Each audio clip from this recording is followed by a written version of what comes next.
Coucou les amis, comme je vous l'avais présenté lors des dernières vidéos, Vénus en planète incisive, majeure, a su ces derniers temps mettre sur notre chemin de nouvelles relations, des amitiés, de nouveaux amours. Or, ce ne sont pas des relations familières, mais plutôt originales, hors de nos sentiers battus. En 2022, en année 6, nous avons dû faire des choix et surtout opérer un tri dans nos relations. En 2023, nous nous sommes mis en route avec les personnes que nous avons conservées à nos côtés et cette fin d'année nous offre comme un cadeau de nouvelles liaisons très éloignées de ce que nous avons pu connaître, mais proches de notre récent éveil. Parce que notre évolution est en marche et pour notre plus grand bien, nous ne pouvons que nous en réjouir. Je me présente à vous, nouveaux abonnés. Je suis Gabrielle, astrologue, cartomancienne et numérologue. Pour faire grandir la chaîne, je vous propose de vous abonner, de partager la vidéo et de cliquer sur le pouce en l'air pour liker la vidéo. Je vous en remercie toutes et tous infiniment. Cette dernière pleine lune de l'année aura lieu le 27 décembre 2023 à 0h33 heure de Greenwich.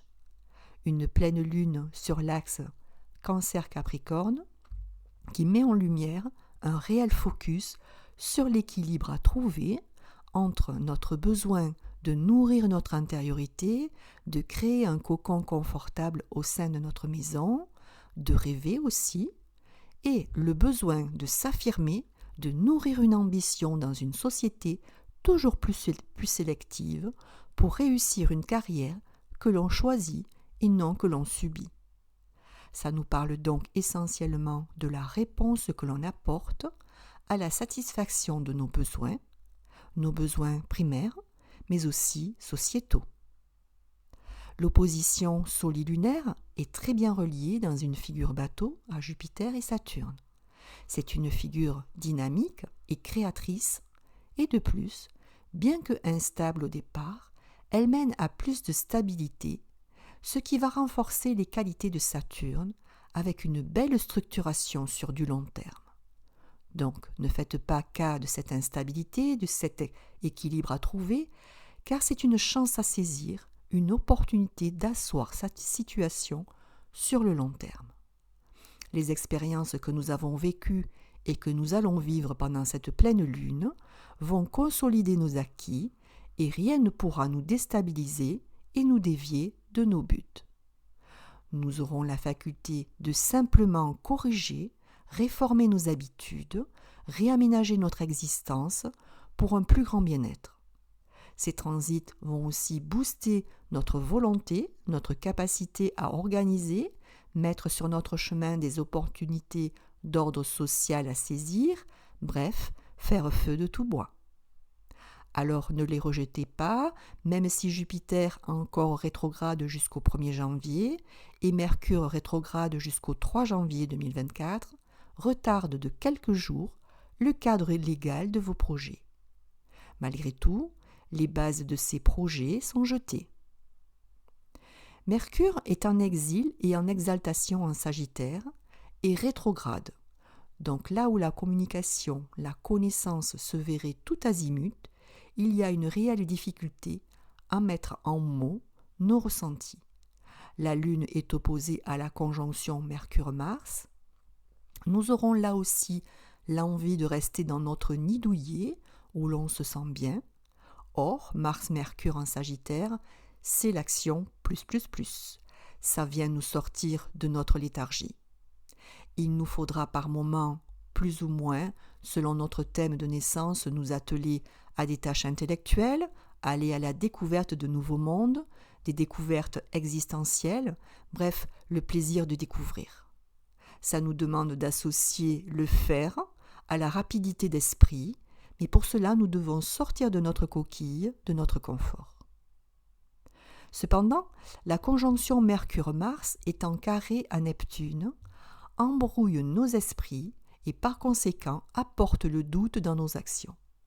C'est un transit qui peut déboussoler. Nous manquons d'efficacité par manque de clarté, de lucidité. Attention à la possibilité de se faire avoir dans les affaires, aux duperies, au vol, Donc usons de notre sens critique et repoussons les décisions légales, commerciales à plus tard. Mi-janvier 2024 serait plus judicieux. Vénus est encore pas mal challengée sur ce thème, elle est reliée à toutes les planètes lentes, sextile à Pluton, carré à Saturne, trigone à Neptune et opposée à Uranus.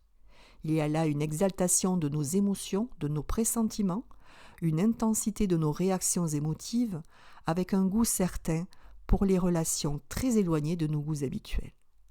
Nous sommes séduits par une attirance fatale, par le goût de l'inconnu et de la chose transcendantale. Toutefois, attention dans les relations affectives de ne pas succomber à des coups de foudre où l'amour est aveugle et où nous sommes juste hypnotisés et même foudroyés. Gardons notre sens critique, prenons du recul. De toute façon, nous ne pourrons pas faire les choix par manque de but, de mobilisation, et c'est tant mieux.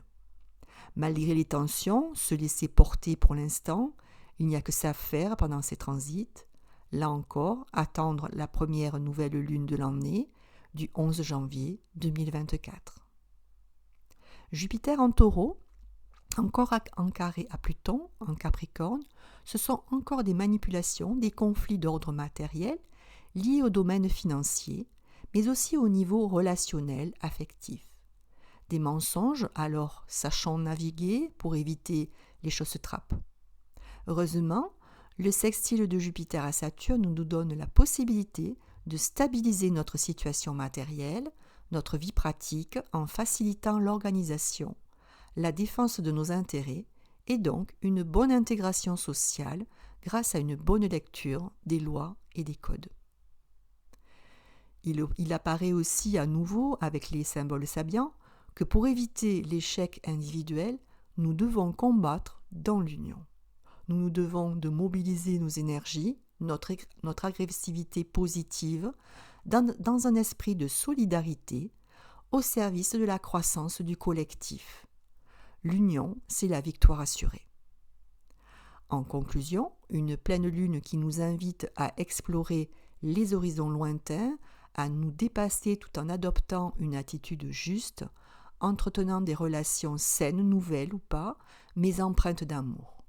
Certes, nous devons rester centrés sur notre équilibre mental et développer notre harmonie intérieure, mais ça ne doit pas nous conduire à notre isolement, à un repli dépressif sur soi.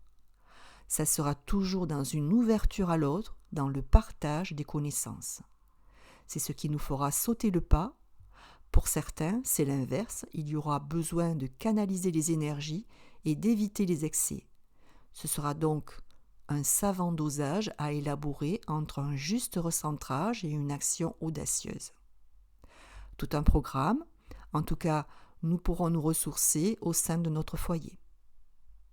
Les signes vedettes de cette pleine lune seront les cancers premier décan, les capricornes premier décan et toute fin de signe, les poissons du premier et dernier décan, les taureaux premier décan et à cheval entre deuxième et troisième décan, les sagittaires et les scorpions dernier décan.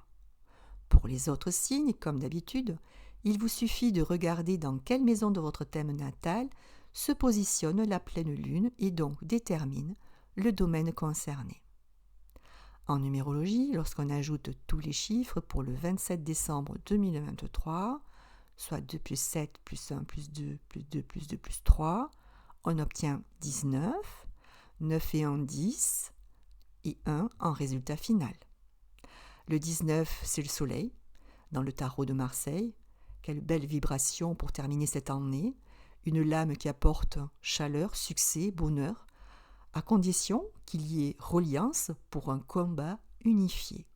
C'est l'amour qui crie victoire, un amour réciproque. Les liaisons sont capitales pour notre réussite. Le 10, lui, est annonciateur de nouveaux cycles, de changements dans notre vie. La roue de fortune dans le tarot de Marseille, c'est la roue qui tourne, une évolution qui démarre donc, bien sûr à condition d'être acteur de sa vie, car c'est à nous qu'appartient la décision de la faire tourner cette roue, et dans le bon sens surtout. Avec le 1 en résultat final, Nous incarnons cet entrepreneur qui active son projet et entame sa création.